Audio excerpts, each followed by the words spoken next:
Hello students, good morning. 11th class biology में आप सभी का स्वागत है। पिछले वीडियो में हमने कोशिका विभाजन के विभिन्न प्रकारों के बारे में अध्ययन किया था। आज इस वीडियो में 11th क्लास के लेसन नंबर 10 कोशिका चक्र एवं कोशिका विभाजन के अंतर्गत कोशिका विभाजन के प्रकारों में तीसरा प्रकार है अर्धसूत्री विभाजन। तो आज हम अर्धसूत्री विभाजन का अध्ययन करेंगे।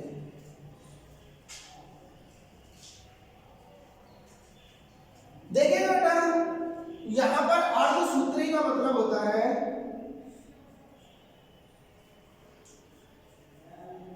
अर्ध का मतलब आधा और यहां सूत्री का अर्थ होता है गुणसूत्र से।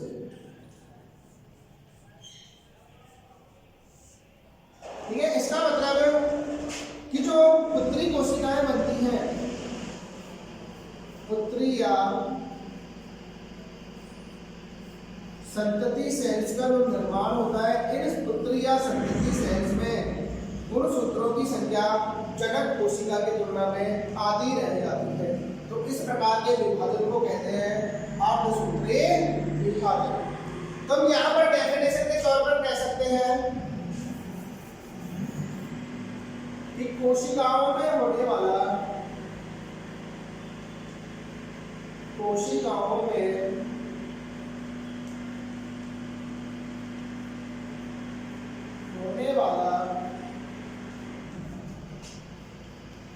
ऐसा विभाजन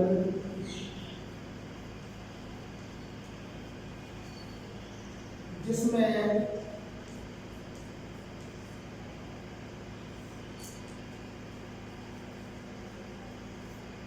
पुत्री या संतति कोशिकाओं में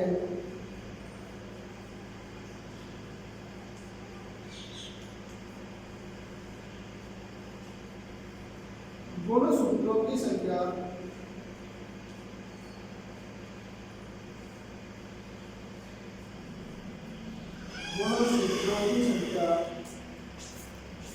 जनक से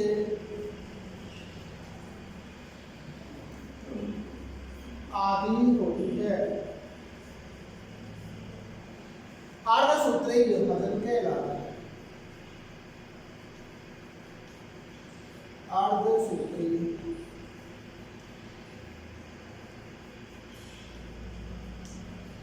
विभाजन कहलाता है। तो यहाँ पर डेफिनेशन हो जाएगा कि कोशिकाओं में होने वाला ऐसा विभाजन जिसमें पुत्री कोशिकाओं में गुणसूत्रों की संख्या जनक से आधी रह जाती है, क्या कहलाता है? अर्धसूत्री विभाजन कहलाता है। तो इससे निर्मित जो पुत्री कोशिकाएं हैं उनमें गुणसूत्रों की संख्या कैसे रह जाती है? आधी। ठीक है, अब देखो इस प्रकार का जो विभाजन है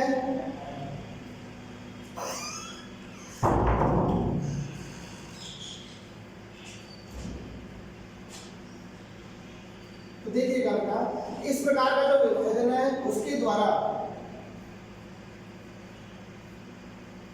एक जनक कोशिका से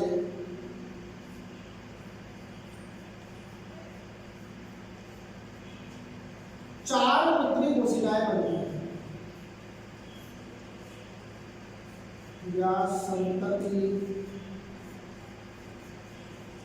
सेल्स का निर्माण होता है। तो इसमें एक जनक कोशिका से कितनी कोशिकाएं बनी बेटा? चार कोशिकाएं बनी। इस प्रकार के जो कोशिकाएं हैं, पुत्री कोशिकाएं, इनमें गुणसूत्रों की संख्या जनक से कैसे होती है? आधी। अर्थात इसके द्वारा अगुणित कोशिकाओं का निर्माण होता है।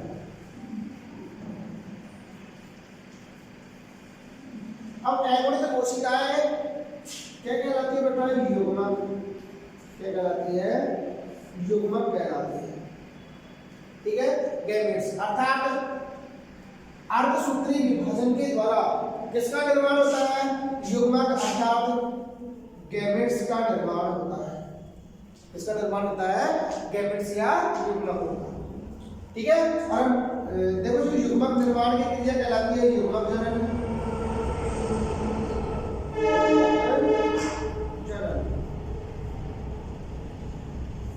युग्मक निर्माण की प्रोसेस कहलाती है युग्मक जनन। अर्थात हम कह सकते हैं कि युग्मक जनन के दौरान द्विगुणित कोशिकाओं में अर्धसूत्री विभाजन संपन्न होता है, जिसके फलस्वरूप युग्मक या गैमेटों का निर्माण होता है।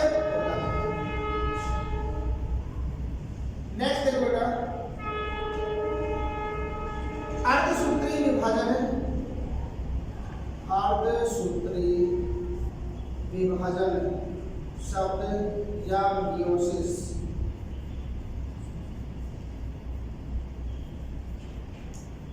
शब्द दिया, किसने दिया? फार्मर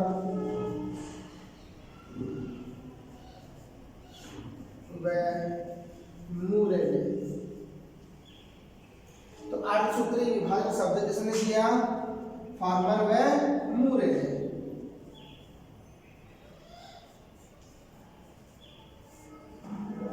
प्लांट सेल में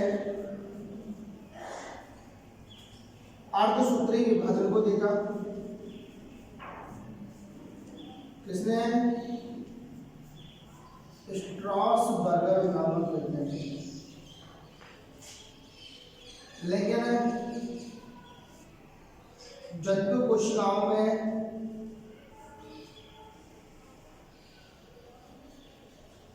अर्धसूत्री विभाजन को सर्वप्रथम देखा था किसने? फ्लेमिंग ने।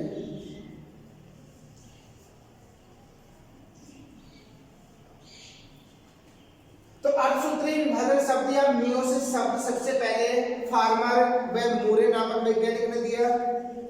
पादप कोशिकाओं में इस प्रकार के विभाजन को अर्थात अर्धसूत्री विभाजन को सबसे पहले स्ट्रॉसबर्गर नामक वैज्ञानिक ने देखा। लेकिन जंतु कोशिकाओं की बात करें तो जंतु कोशिकाओं में सबसे पहले इस प्रकार के विभाजन को फ्लेमिंग नामक वैज्ञानिक ने देखा। अब देखिएगा कि जो अर्धसूत्री विभाजन है वो होता किस प्रकार है। देखो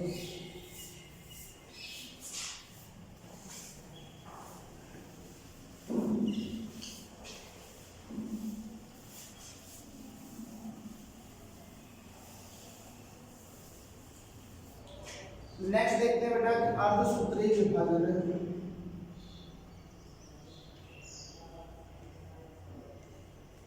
अर्धसूत्री विभाजन यानी कि मियोसिस।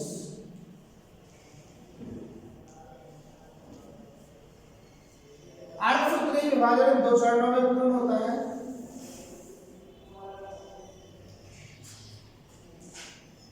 एक तो अर्धसूत्री पष्ट,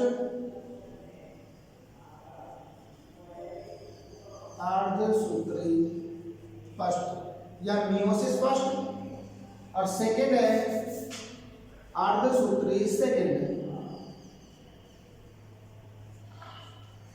अर्धसूत्री सेकेंड। ठीक है। तो अर्धसूत्री विभाजन दो चरणों में हो गया, जो टाइप्स का हो गया मियोसिस पष्ट यानी अर्धसूत्री पष्ट और अर्धसूत्री सेकेंड। अब देखिए बेटा अर्धसूत्री पष्ट किस प्रकार संपन्न होता है। तो इस अर्धसूत्री पष्ट में सबसे पहले बात करते हैं हम इंटरफेज की। इंटरफेज या इसे अंतराल अवस्था कहते हैं।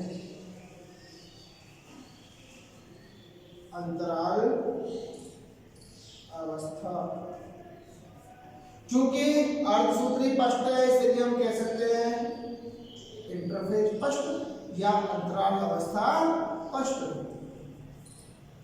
इसके बाद में आता है बेटा केंद्रक विभाजन।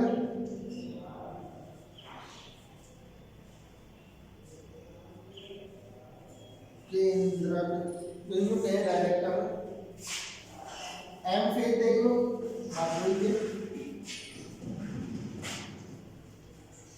इंटरफेज और एम फेज। एम प्रावस्था अकॉर्डिंग टू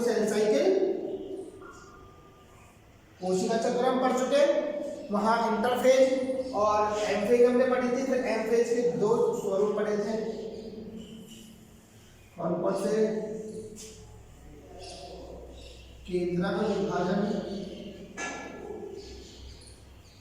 केंद्रक विभाजन फर्स्ट, और कोशिका द्रव्य विभाजन फर्स्ट। कोशिका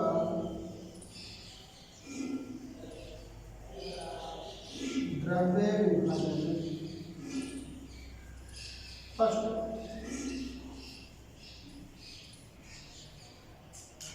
नेक्स्ट देखो, अब केंद्रक विभाजन जो है ये हमने देखा कि 4 अवस्थाओं में पूर्ण होता है। और कौन सी? प्रोफेज फर्स्ट,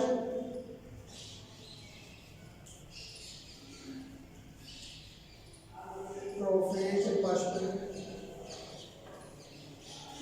इसके बाद में प्रोफेज के बाद में आती है मेटाफेज, मेटाफेज फर्स्ट, मेटाफेज के बाद में आती है एनाफेज, एनाफेज फर्स्ट, और लास्ट टीलोफेज फर्स्ट। यहां देखिएगा कि जो प्रोफेज फर्स्ट अवस्था है, यह प्रोफेज फर्स्ट अधिक लंबी होती है तथा जटिल होती है, जो कि पुनः 5 उप अवस्थाओं में बटी होती है। कितनी उप अवस्थाओं में बटी होती है? 5 उप अवस्थाओं में बटी होती है। लैक्टोटीन, लैक्टोटीन, जाइगोटीन,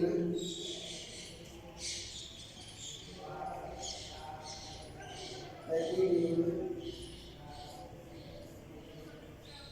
डिप्लोडीन और डाइकाइनेसिस। ठीक है, ये 5 अवस्थाएं हैं, लैक्टोटीन, जाइगोटीन, पैकेटीन, डिप्लोडीन और डाइकाइनेसिस। इसके बाद में आती है मेटाफेज फर्स्ट, फिर एनाफेज फर्स्ट और टीलोफेज फर्स्ट। और टीलोफेज फर्स्ट की समाप्ति के पश्चात एक कोशिका में 2 केंद्रक हो जाते हैं, ठीक है, जिनमें गुणसूत्रों की संख्या जनक कोशिका की तुलना में आधी रह जाती है। इसके पश्चात कोशिका द्रव्य का विभाजन होता है, जिसके फलस्वरूप 2 अयुग्मित कोशिकाओं का निर्माण हो जाता है। इसके पश्चात इन दोनों अयुग्मित कोशिकाओं में अर्धसूत्री विभाजन सेकंड होता है। क्या होता है? अर्धसूत्री सेकंड। तो अर्धसूत्री सेकंड समसूत्री विभाजन के समान होता है, तो इसे भी हम बांट सकते हैं इंटरफेज सेकंड,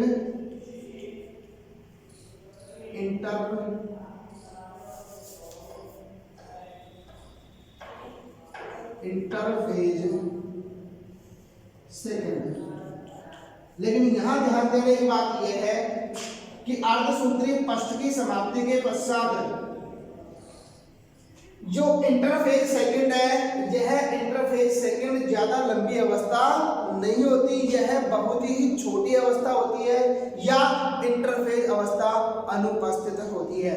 इस प्रावस्था के दौरान किसी प्रकार का डीएनए सिंथेसिस भी नहीं होता, इसीलिए यहाँ पर इंटरफेज सेकंड बहुत छोटी या अनुपस्थित होती है,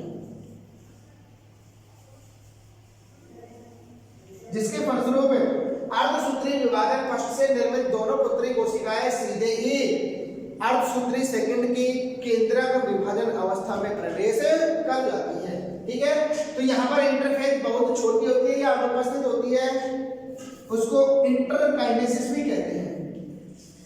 इंटरकाइनेसिस प्रावस्था क्या कहते हैं इसको? इंटरकाइनेसिस प्रावस्था भी कहते हैं। इसके पश्चात वही एम प्रावस्था सेकंड, एम प्रावस्था सेकंड, और एम प्रावस्था जो सेकंड है उसमें वही 2 भागों में बांट देंगे उसे, केंद्रक का विभाजन है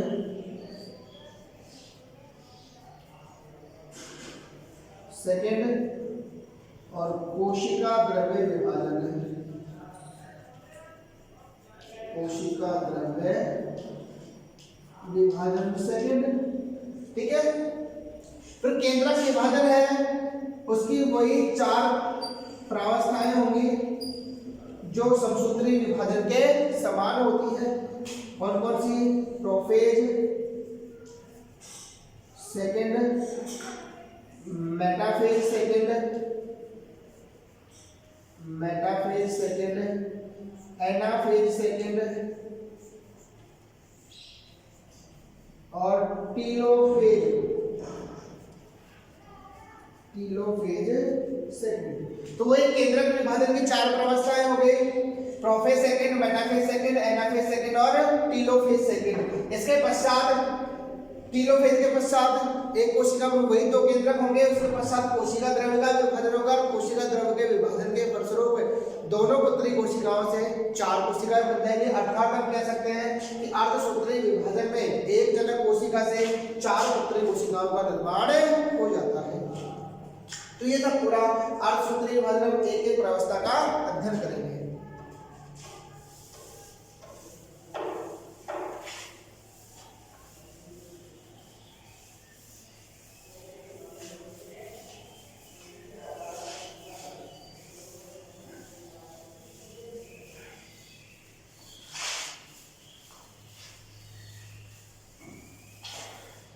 देखिए बेटा, तीसरा प्रकार था अर्धसूत्री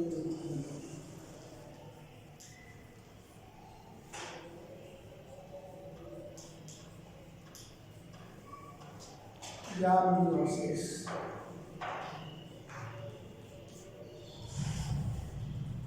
इस मियोसिस के अंतर्गत सबसे पहले हम पढ़ेंगे अर्धसूत्री पष्ट, अर्धसूत्री पष्ट या मियोसिस पष्ट। देखो बेटा, अर्धसूत्री पष्ट है, यह एक न्यूनकारी विभाजन होता है, न्यूनकारी विभाजन होता है।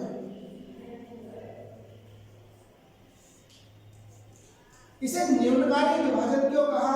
क्योंकि इस विभाजन की समाप्ति के पश्चात जो संतति कोशिकाएं या पुत्री कोशिकाएं बनती है, अर्थात नई कोशिकाएं बनती है, उन कोशिकाओं में गुणसूत्रों की संख्या जनक कोशिका से आधी रह जाती है। अर्थात जो गुणसूत्र है, ठीक है, उनकी संख्या कम हो जाती है, इसलिए इसको बोला जाता है न्यूनकारी विभाजन।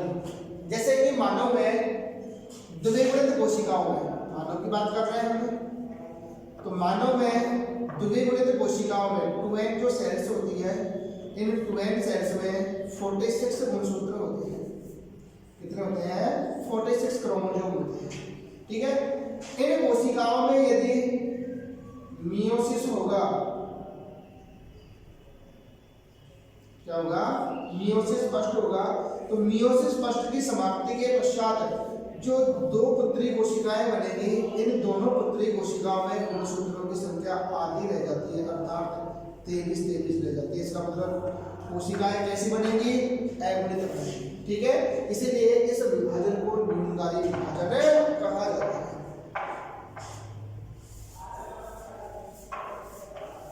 देखिएगा, अर्धसूत्री विभाजन पष्ट में सबसे पहले हम देखते हैं इंटरफेज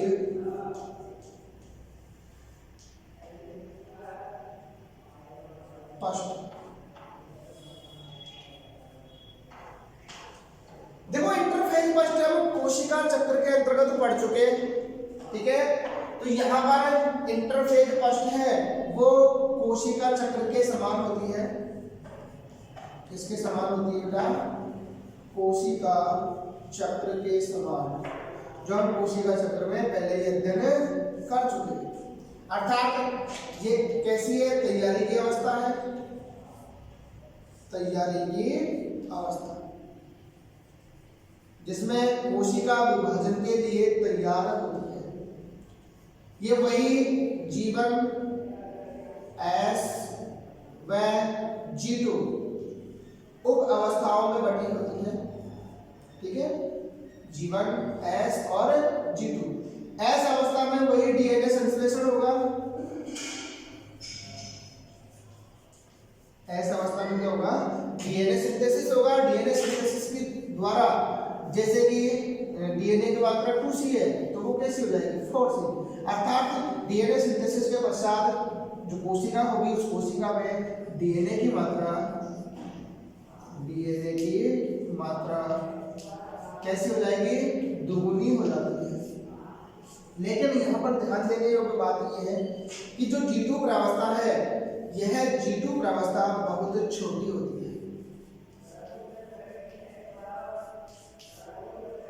अर्थात अर्धसूत्रीय विभाजन पक्ष में जो इंटरफेज है, इस इंटरफेज की G2 अवस्था कोशिका चक्र की तुलना में बहुत छोटी होती है, जिसके फलस्वरूप डीएनए संश्लेषण जैसे ही फिनिश होता है तो कोशिका केंद्रक विभाजन अवस्था में प्रवेश कर जाती है, ठीक है। तो ये थोड़ा सा अंतर है, बाकी सेम कोशिका चक्र के समान है इंटरफेज। नेक्स्ट देखो बेटा, इंटरफेज के बाद में दूसरा है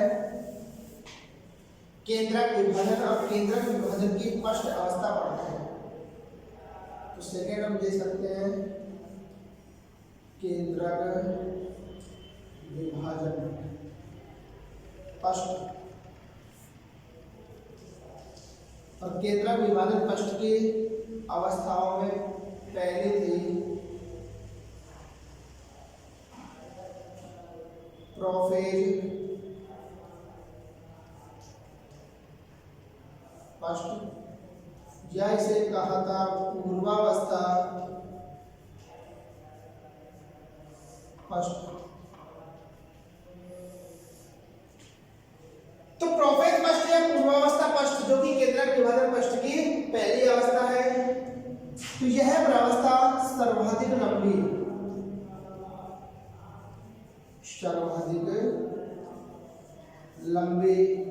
व जटिल प्रावस्था होती है। कैसी होती है, सर्वाधिक लंबी होती है और सर्वाधिक जटिल प्रावस्था होती है। यह पुनः 5 उप अवस्थाओं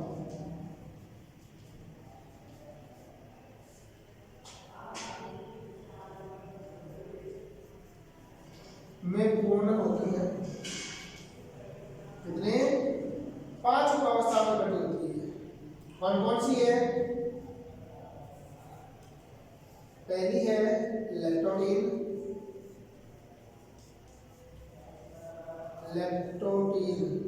यह इसे कहते हैं तनुपट्ट अवस्था। सेकेंड है जाइगोटीन,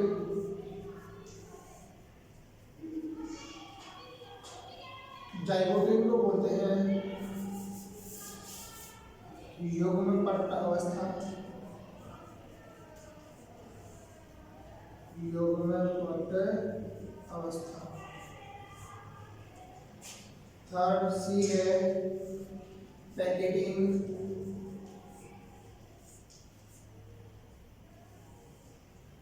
इसको बोलते हैं स्थूल पट्ट अवस्था, स्थूल पट्ट अवस्था। और लास्ट डी है चौथी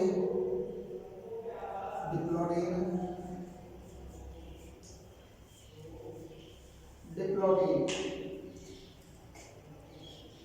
या इसको द्विपट्ट अवस्था भी कहते हैं, द्विपट्ट अवस्था। और लास्ट फिफ्थ डाइकाइनेसिस,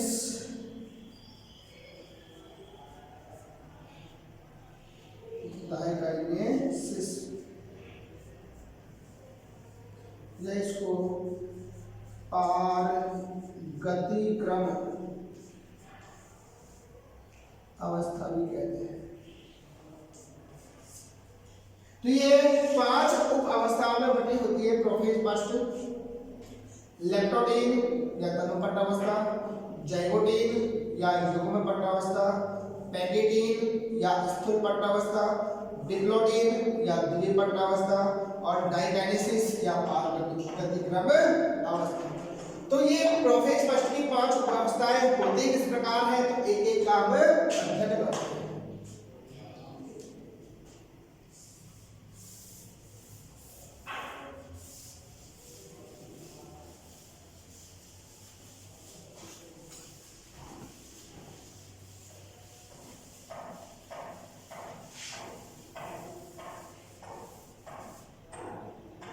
तो अर्धसूत्री फर्स्ट की प्रोफेज फर्स्ट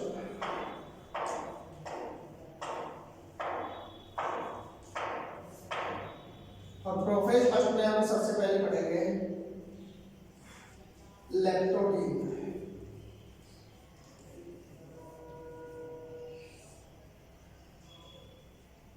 यही से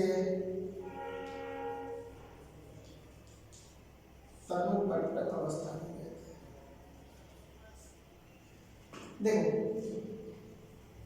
यह प्रोफेज फर्स्ट की सबसे पहली अवस्था होती है जिसमें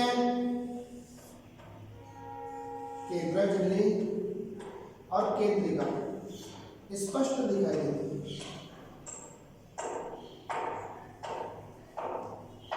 केंद्र झिल्ली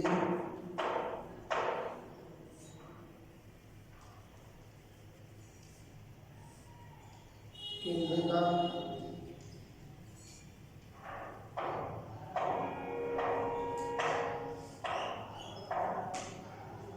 यहां पर देखो,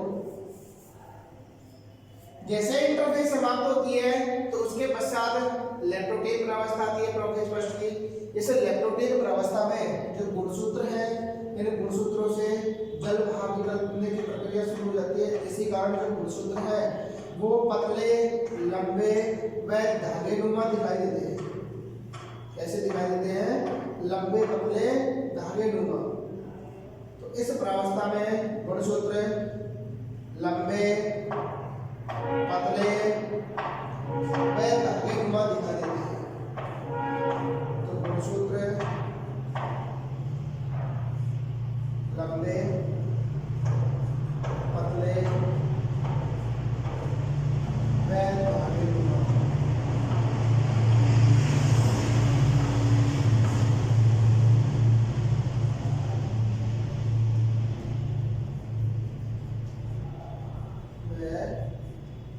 धागेनुमा दिखाई देते हैं।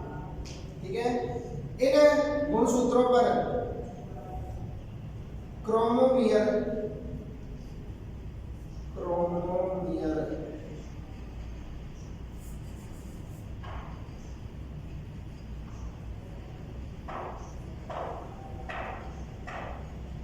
स्पष्ट दिखाई देती है। अर्थात जो गुणसूत्र है, इन गुणसूत्रों पर मणि के समान संरचनाएं दिखाई देती है। मणि के समान संरचनाएं होते हैं क्रोमोमियर। तो इस प्रावस्था में गुणसूत्रों पर क्रोमोमियर स्पष्ट दिखाई देते हैं।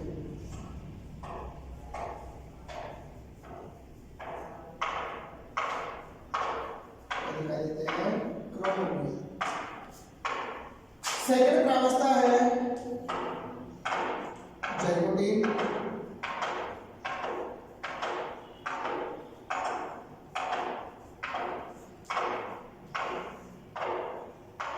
यह इसको युग्म पट्ट अवस्था भी कहते हैं। क्या कहते हैं? युग्म पट्ट अवस्था। देखो, इस प्रावस्था में भी केंद्र झिल्ली और केंद्रिका स्पष्ट दिखाई देती है। लेकिन जो गुणसूत्र है, इन गुणसूत्रों से जल के अधिक बाहर निकलने के फलस्वरूप गुणसूत्र छोटे व मोटे दिखाई देते हैं।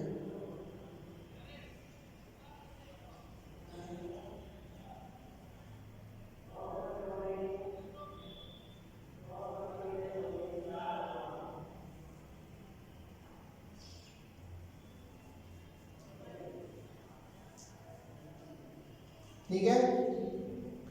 यहां ध्यान देने योग्य बात है कि जो गुणसूत्र है इस अवस्था में युग्म पट्ट कहते हैं। इस अवस्था को क्या बोलते हैं? युग्म। अर्थात यहाँ पर जो गुणसूत्र है वो जोड़े में दिखाई देते हैं और जोड़े में पाए जाने वाले गुणसूत्रों समजात गुणसूत्र होते हैं।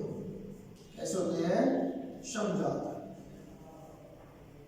तो यहाँ पर इस प्रक्रिया में जाइगोटीन में क्या होता है इस अवस्था में कि दो समजात गुणसूत्र हैं। ये समजात गुणसूत्र आपस में पास पास आते हैं और पास पास आकर जोड़े बनाते हैं। क्या बनाते हैं? जोड़े।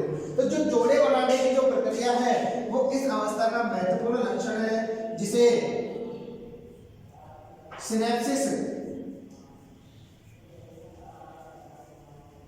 क्या कहते हैं? सिनेप्सिस।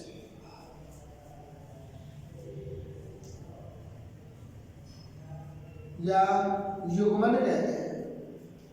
तो यहाँ पर समजात गुणसूत्र जोड़े के रूप में दिखाई देते हैं, अर्थात समजात गुणसूत्र आपस में जोड़े बना लेते हैं, जिसके फलस्वरूप ये युग्म में दिखाई देते हैं। इस क्रिया को बोलते हैं सिनेप्सिस या युग्मन। इस प्रोसेस के अंतर्गत गुणसूत्र बाइवैलेंट दिखाई देते हैं। बाइवैलेंट अर्थात युगली अवस्था में दिखाई देते हैं। कैसे देते हैं? युगली। तो गुणसूत्र कैसे दिखाई देते हैं? बाइवैलेंट गुणसूत्र के रूप में। तथा इसी उप अवस्था में सिनेप्टोडीमल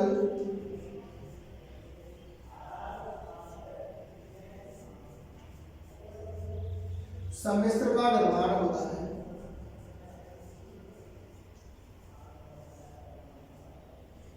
इस अवस्था में सिनेप्टोनीमल कॉम्प्लेक्स या सिनेप्टोनीमल सम्मिश्र का निर्माण भी इसी जाइगोटिक उपावस्था में होता है। नेक्स्ट है अगली उपावस्था सी, पैकेटिंग।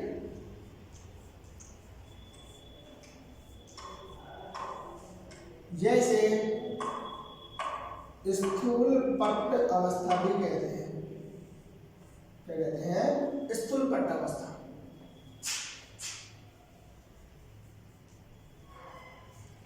देखिएगा स्थूल पट्ट अवस्था में क्या होता है?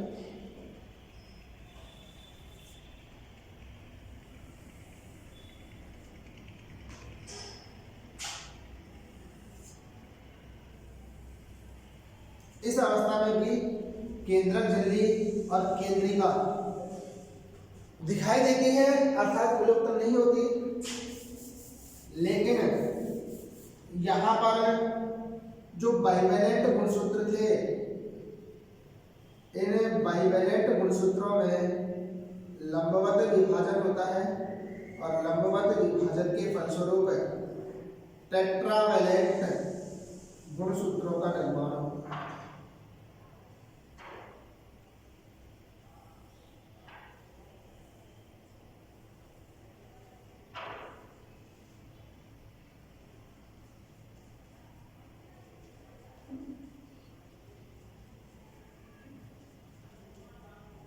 तो यहाँ पर जो समजात गुणसूत्र थे, इन समजात गुणसूत्रों में लंबाई में विभाजन होता है और लंबाई में विभाजन के द्वारा जो बाइवैलेंट गुणसूत्र थे, ये बाइवैलेंट गुणसूत्र टेट्रावैलेंट गुणसूत्रों में परिवर्तित हो जाते हैं।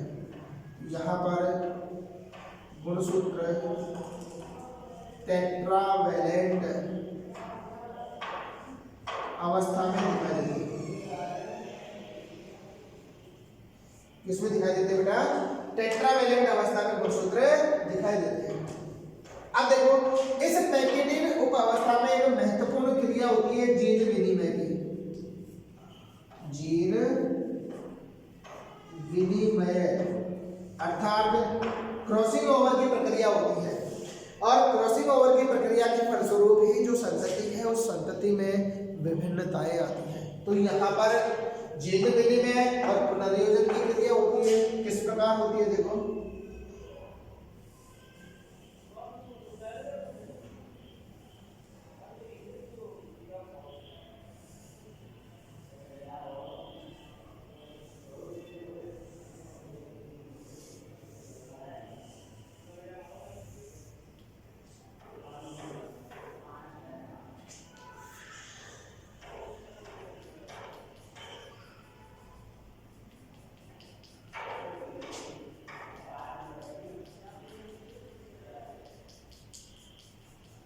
ये है समजात गुणसूत्र, समजात गुणसूत्र, जो कि इस समय टेट्रावैलेंट अवस्था में दिखाई देते हैं। किस अवस्था में दिख रहे हैं ये? टेट्रावैलेंट अवस्था में। ठीक है, तो इन समजात गुणसूत्रों के ये दोनों क्रोमेटिड तो सिस्टर क्रोमेटिड कहलाते हैं। ये तो क्या है? Sister chromatid. और ये क्या कहलाते हैं आपस में? Non sister chromatid. तो ये हो गए नॉन सिस्टर या अपुत्री क्रोमेटिड। ठीक है, तो यहां पर इस पैकेटिन उपावस्था में समजात गुणसूत्रों के जो कैसे टेट्रावैलेंट है, इन समजात गुणसूत्रों के नॉन सिस्टर क्रोमेटिड खंडों के मध्य जो गुणसूत्र खंड है, इनके आदान प्रदान की क्रिया होती है। तो गुणसूत्रों के आदान प्रदान की क्रिया क्या कहलाती है? जीन विनिमय कहलाती है। तो यहाँ पर कौन सी क्रिया होगी बेटा? जीन विनिमय की क्रिया होगी। और इस जीन विनिमय की क्रिया के फलस्वरूप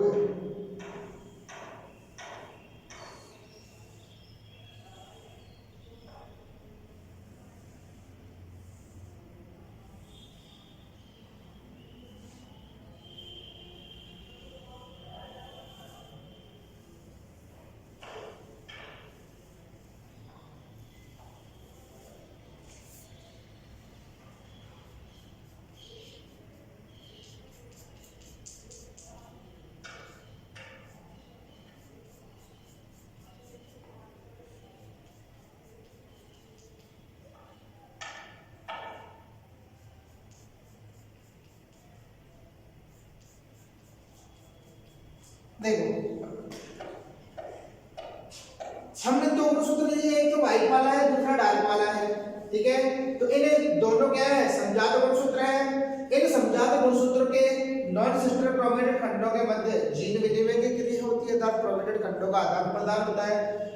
इसके दौरान, इस आदान प्रदान के दौरान या पहले जीन विनिमय के दौरान जो नॉन सिस्टर क्रोमेटिड है, ठीक है, उसका ये वाला खंड टूट कर तो इस वाले गुणसूत्र के साथ जुड़ गया, और इस वाला गुणसूत्र का जो व्हाइट वाला खंड है वो टूटकर इस डार्क वाले गुणसूत्र के साथ जुड़ जाता है। अर्थात यहाँ पर जो क्रोमेटिड खंड है वो एक गुणसूत्र के टूटकर दूसरे गुणसूत्र पर, दूसरे जो समजात गुणसूत्र है उससे जाकर जुड़ जाते हैं, जिसके फलस्वरूप जीन विनिमय की क्रिया संपन्न हो जाती है।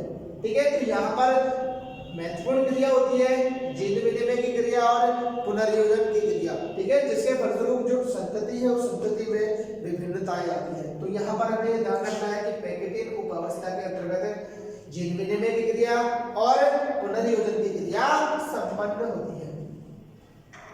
नेक्स्ट बेटा, अगली उपावस्था है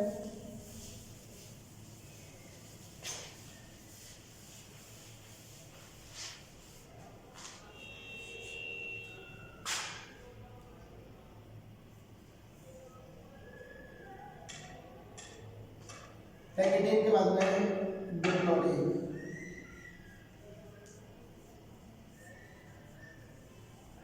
यह इसको द्विपट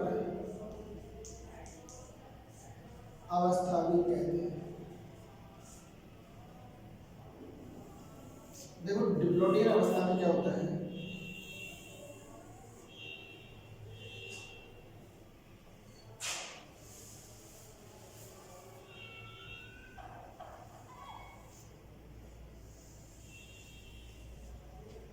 इस अवस्था में भी केंद्रक झिल्ली और केंद्रिका दिखाई देती है। ठीक है, लेकिन इस अवस्था में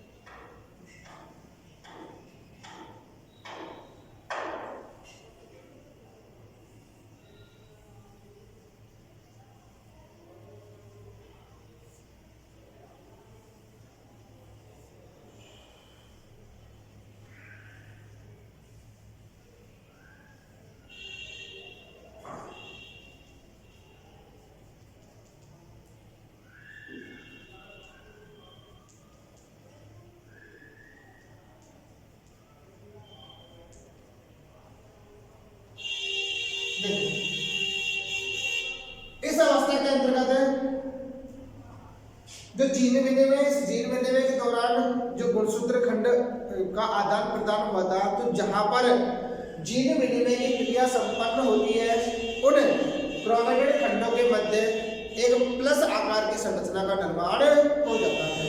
ठीक है, तो इस प्लस आकार की संरचना या क्रॉस रूपी जो संरचना है, इस क्रॉस रूपी संरचना से जहां पर या जिस बिंदु पर ये दोनों क्रोमेटिड खंड आपस में जुड़े हुए होते हैं उस स्थान को बोलते हैं कियाजमेटा। क्या कहते हैं? कियाजमेटा। तो इस कियाजमेटा का जो निर्माण है वो इस डिप्लोटिक अवस्था में दिखाई देता है, या डिप्लोटिक अवस्था में होता है, जिसके फलस्वरूप जो गुणसूत्र है वो क्रॉस रूपी या प्लस रूपी आकृति में दिखाई देते हैं। ठीक है, तो इसमें कियाजमेटा का निर्माण प्रारंभ हो जाता है। ठीक है, तथा उपांति भवन या टर्मिनलाइजेशन की क्रिया प्रारंभ हो जाती है, जिसके फलस्वरूप जो गुणसूत्र है ये गुणसूत्र एक दूसरे से पृथक होना प्रारंभ कर देते हैं। फलस्वरूप जो पृथक्करण है वो सेंट्रोमियर से भुजा की ओर होता है, अर्थात पृथक्करण है वो इस सेंट्रोमियर या गुणसूत्र बिंदु से प्रारंभ होकर इसके शीर्ष भागों की ओर होता है, जिसके फलस्वरूप जो गुणसूत्र एक दूसरे से अलग होते हैं। ठीक है, वो क्रिया कहलाती है उपांति भवन या टर्मिनलाइजेशन। तो इसमें उपांति भवन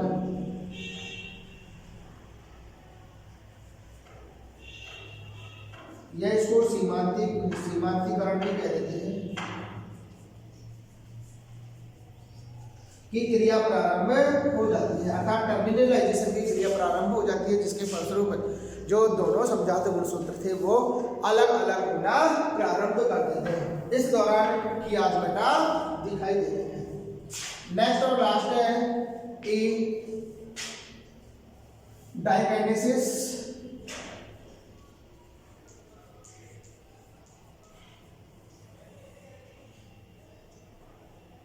या इसको पारगतिक्रम अवस्था भी कहते हैं। देखो, इस अवस्था में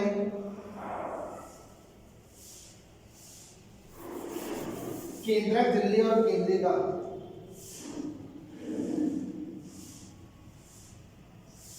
विलुप्त होना प्रारंभ हो जाती है। केंद्रिका भी विलुप्त होना प्रारंभ हो गई।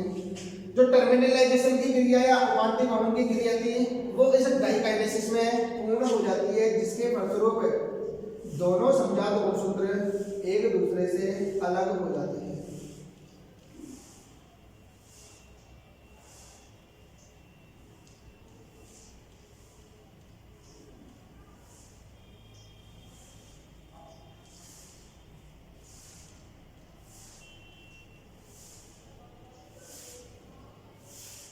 दोनों समजात गुणसूत्र क्या हो गए एक दूसरे से टर्मिनलाइजेशन के फलस्वरूप अलग अलग हो गए।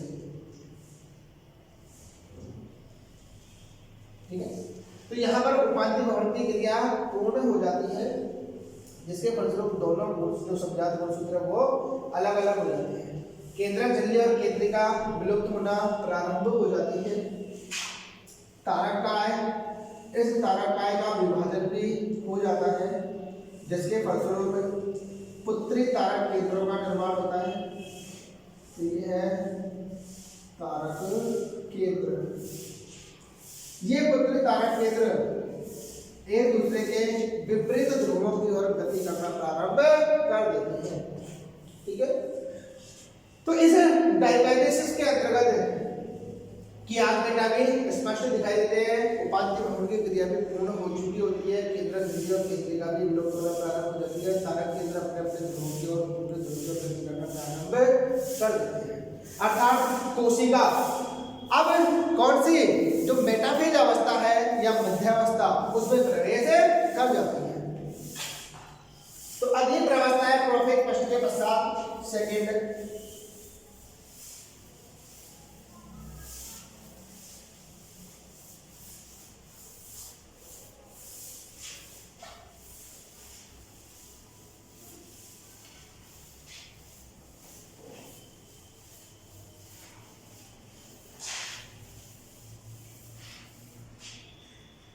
प्रोफेज फर्स्ट के बाद में सेकेंड प्रावस्था है मेटाफेज फर्स्ट, या इसको मध्यावस्था फर्स्ट भी कहते हैं।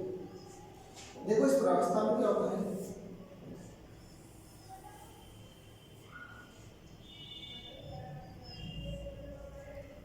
इस प्रावस्था में तारक केंद्र अपने अपने ध्रुवों पर पहुंच जाते हैं। तो तारक केंद्र अपने अपने ध्रुवों पर आ गए, ठीक है। जो गुणसूत्र है, ये गुणसूत्र मेटाफेज प्लेट के दोनों ओर व्यवस्थित होते हैं। यह ध्यान रखने की चीज है कि अर्ध समसूत्री विभाजन हमने देखा था कि गुणसूत्र मेटाफेज प्लेट पर व्यवस्थित थे, लेकिन यहाँ पर जो गुणसूत्र है वो मेटाफेज प्लेट के दोनों ओर व्यवस्थित होते हैं।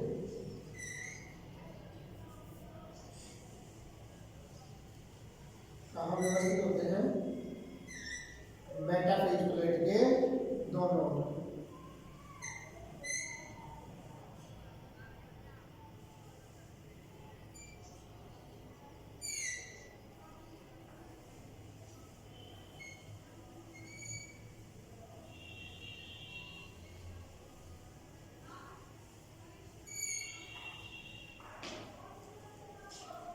ये तो व्हाइट वाला गुणसूत्र हो गया, ये डार्क वाला गुणसूत्र है।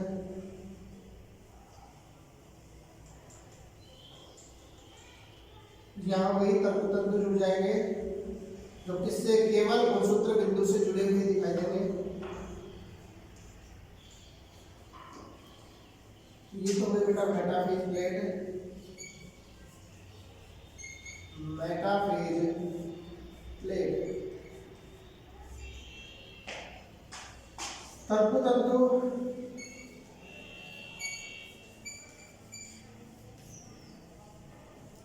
गुणसूत्र की भुजा है,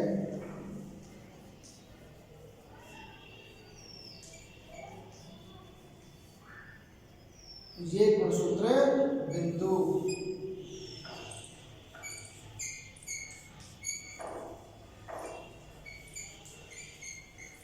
देखो तो इस अवस्था में गुणसूत्र मेटाफेज प्लेट या मेटाफेज पट्टिका के दोनों ओर व्यवस्थित होते हैं तथा गुणसूत्र इस प्रकार व्यवस्थित होते हैं कि गुणसूत्र की जो भुजाएं हैं, ये भुजाएं तो मेटाफेज प्लेट की ओर होती है। गुणसूत्र की भुजाएं तो क्या होती है? मेटाफेज प्लेट की ओर होती है, लेकिन गुणसूत्रों के जो गुणसूत्र बिंदु है अर्थात सेंट्रोमियर, ये सेंट्रोमियर ध्रुवों की ओर होते हैं। ध्यान रखना क्या होते हैं? ध्रुवों की ओर। तथा इन्हें सेंट्रोमियर के जो काइनेटोकोर है, इस काइनेटोकोर से तंतु जुड़े रहते हैं। क्या जुड़े रहते हैं? तंतु। किसमें? मेटाफेज अवस्था में। नेक्स्ट तीसरी अवस्था आती है मेटाफेज फर्स्ट के बाद में एनाफेज फर्स्ट,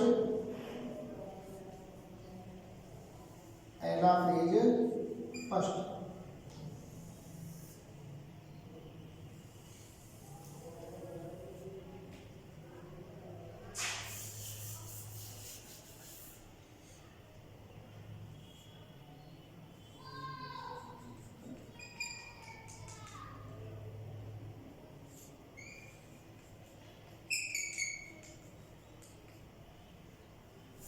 देखो इस प्रावस्था में जो समसूत्री विभाजन में हमने देखा था कि जो गुणसूत्र है, इन गुणसूत्रों के गुणसूत्र बिंदु में विभाजन हुआ था, लेकिन यहाँ पर किसी प्रकार का विभाजन गुणसूत्र बिंदु में नहीं होता है।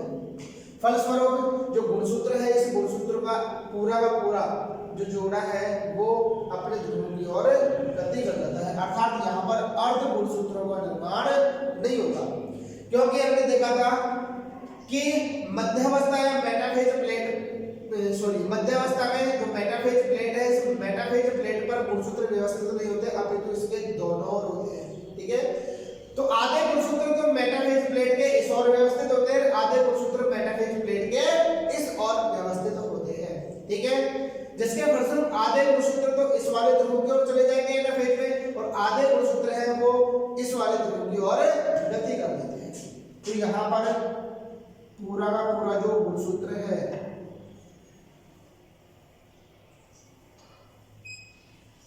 वो अपने ध्रुवों की ओर गति करते हैं।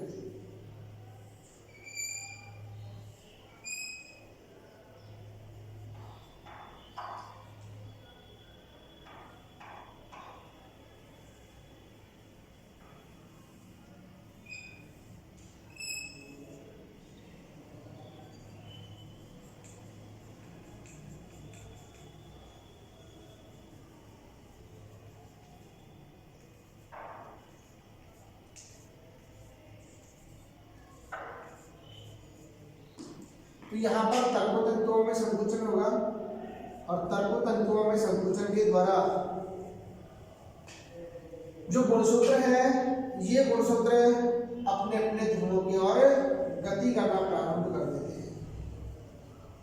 तो इस प्रकार की जो गति है वही एनाफिजिक गति कहलाती है, जिसमें पूरा का पूरा जो गुणसूत्र है वो अपने अपने ध्रुवों की ओर गति करता है, अर्थात सेंट्रोमियर में किसी प्रकार का विभाजन नहीं होता, अंत गुणसूत्रों का निर्माण नहीं होता। फलस्वरूप कोशिका के आधे गुणसूत्र तो इस ध्रुव की ओर, आधे गुणसूत्र विपरीत ध्रुव की ओर स्थानांतरित हो जाते हैं। नेक्स्ट चौथी अवस्था है टेलोफेज अवस्था।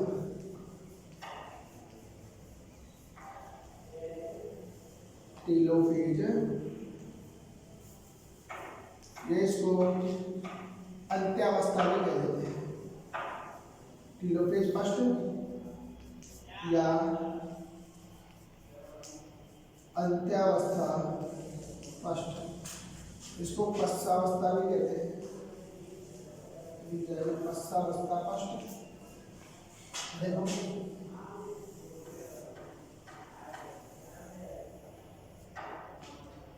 इस प्रावस्था के अंत में क्या होता है कि अपने अपने ध्रुवों की ओर गति करते हुए गुणसूत्र अपने अपने ध्रुवों पर पहुंच जाते हैं। ठीक है, केंद्रक झिल्ली और केंद्रिका पुनः प्रकट हो जाती है।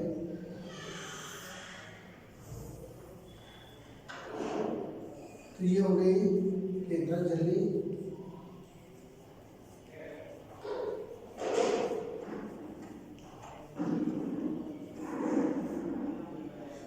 केंद्रिका,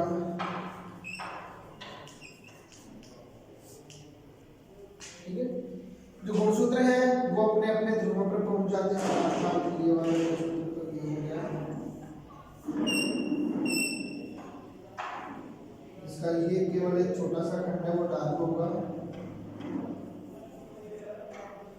दूसरा गुणसूत्र इस ध्रुव पर आ जाएगा,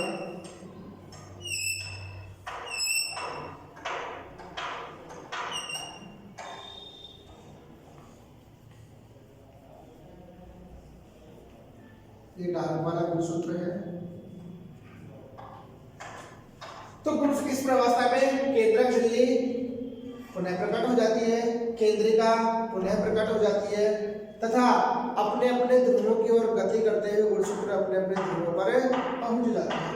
तो यहाँ पर एक ध्यान देने की बात यह है कि यहाँ पर एक कोशिका में कितने केंद्रक बने? 2 केंद्रक बने, अर्थात एक ही कोशिका में 2 केंद्रकों का निर्माण हो जाता है, अर्थात कोशिका कैसी हो गई? द्विकेंद्रक हो गई। लेकिन ये दोनों केंद्रक कैसे होंगे? अगुणित होंगे। कैसे होंगे? अगुणित होंगे, क्योंकि आधे गुणसूत्र तो इस ध्रुव पर पहुंच गए, आधे गुणसूत्र इस ध्रुव पर पहुंच गए। इसीलिए आधे गुणसूत्रों के कारण जो दोनों केंद्रक होंगे वो कैसे होंगे? अगुणित होंगे, अर्थात ठीक है। अब देखो टेलोफेज अवस्था की समाप्ति के पश्चात जो गुणसूत्र हैं ये गुणसूत्र जलयोजित नहीं होते हैं या बहुत कम जलयोजित होते हैं, अर्थात ये पुनः जालिका में नहीं बदलते हैं। इसके पश्चात कोशिका द्रव्य विभाजन स्पष्ट होगा। क्या होगा? कोशिका द्रव्य विभाजन, कोशिका द्रव्य विभाजन और कोशिका द्रव्य विभाजन प्रक्रिया के द्वारा दो कोशिकाओं का निर्माण हो जाता है। कितने कोशिकाएं बन जाएगी? दो।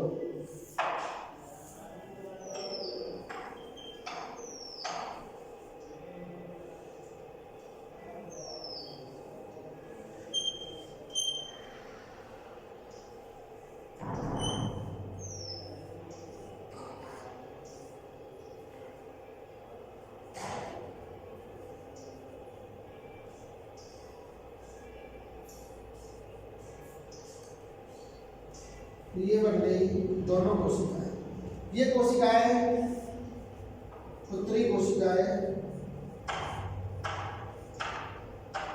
कहलाती या इन्हें संतति कोशिकाएं कहते हैं, जो कि कैसी होगी? एवृत होगी। कैसी होगी? एवृत। अब देखो दोनों कोशिकाएं बन गई। अब ये दोनों कोशिकाएं अर्धसूत्री विभाजन सेकंड में प्रवेश करती है। ठीक है, तो यहाँ पर जो अर्धसूत्री फर्स्ट और अर्धसूत्री सेकंड, इन दोनों के बीच में जो गैप होता है वो कहलाता है इंटरकाइनेसिस। क्या कहलाता है? इंटरकाइनेसिस। तो यहाँ पर जो इंटरफेज सेकंड होती है वो बहुत ही छोटी होती है या अनुपस्थित होती है, लेकिन यहाँ पर जो इंटरफेज होगी उस इंटरफेज में डीएनए संश्लेषण नहीं होगा। क्या नहीं होगा? डीएनए संश्लेषण